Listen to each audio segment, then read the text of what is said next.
how did we start this? Oh, so the pandemic hit.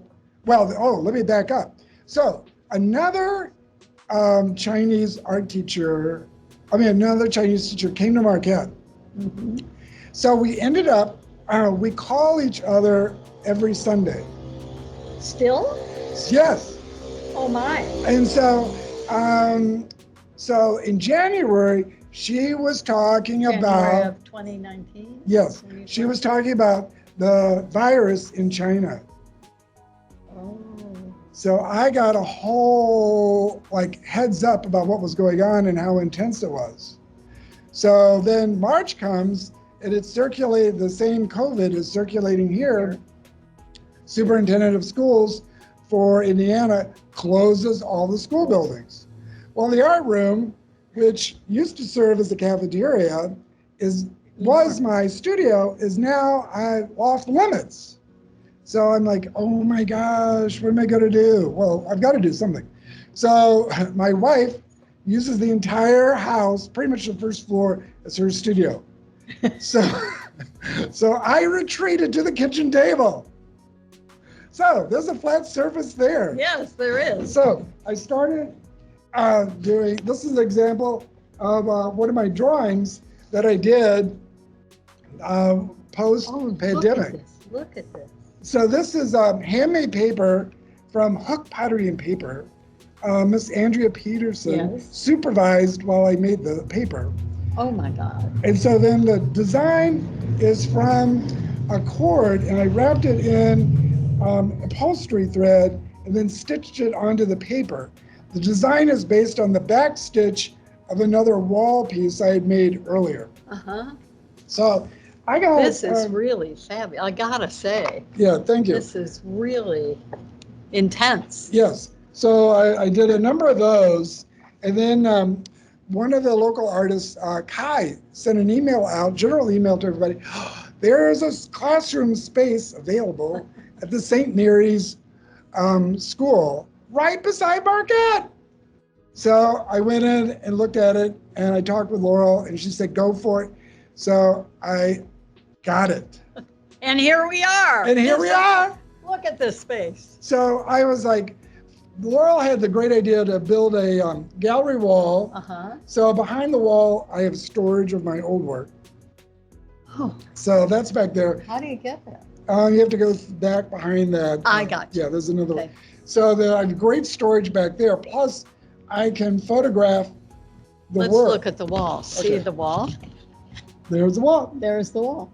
So it's temporary because I can unbolt it. It comes apart. Uh-huh. But I don't see that happening anytime.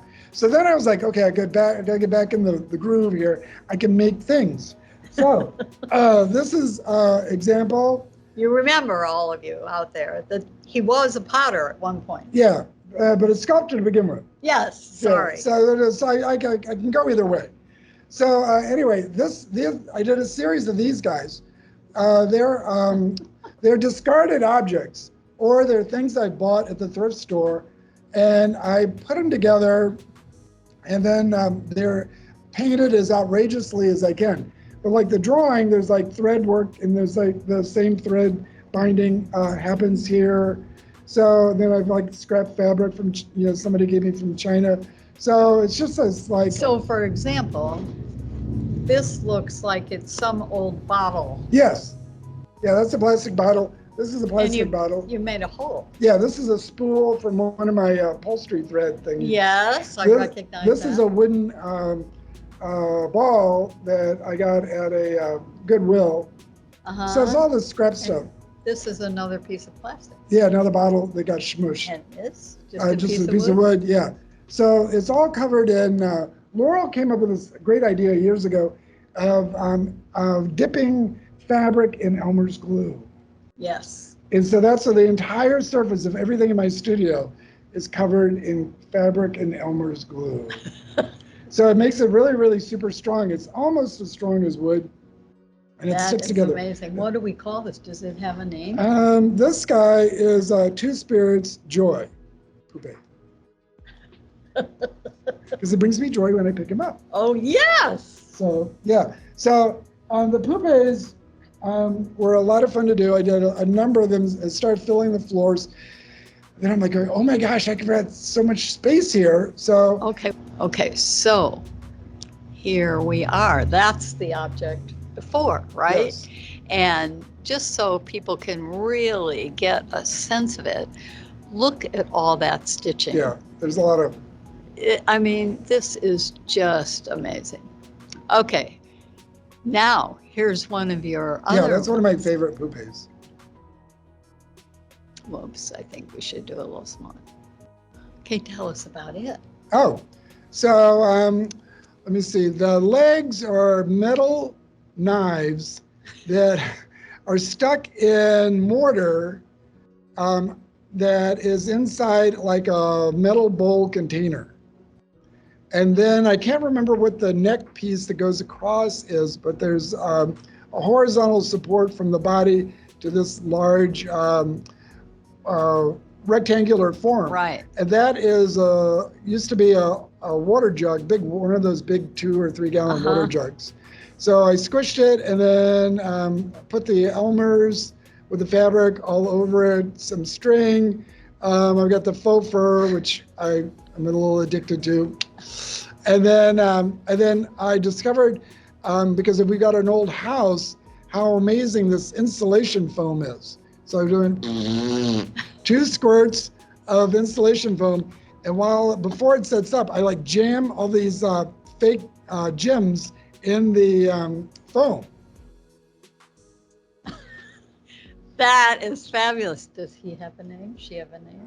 I'd have to go look it up. I haven't memorized all my poupées. Okay.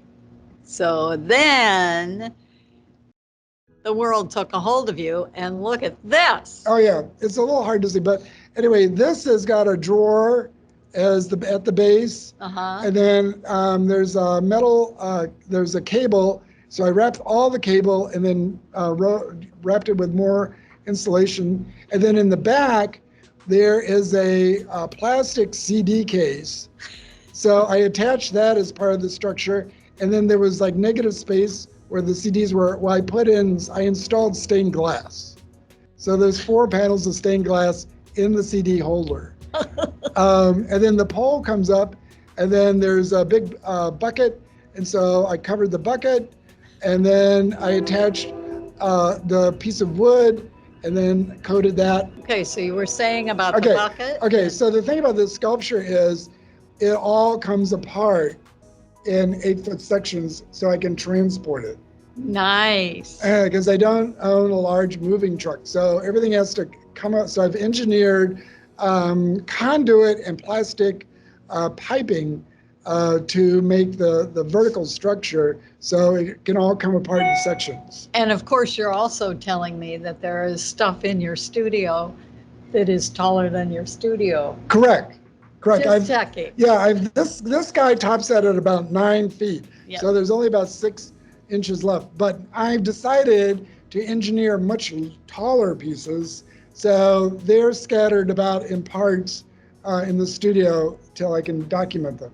I love this. All right, so here is the last piece we're going to talk about. Oh, yeah, this piece I just started 2 days ago. It's hard to see, but there's a plastic lawn chair that's all busted up. So I attached all the verticals and diagonals to it so it'll hold together. But what I'm excited about is I engineered a way to elevate it off the floor. So it just gives it kind of more of a sense of movement. So this I've decided is going to be an interactive piece. So on Friday, I'm going to the thrift store and I'm going to buy up all their cake tins. And so you can see the back, there's a cake tin there. So people can go up to it and hit it, and it'll make a really bad chime gong sound.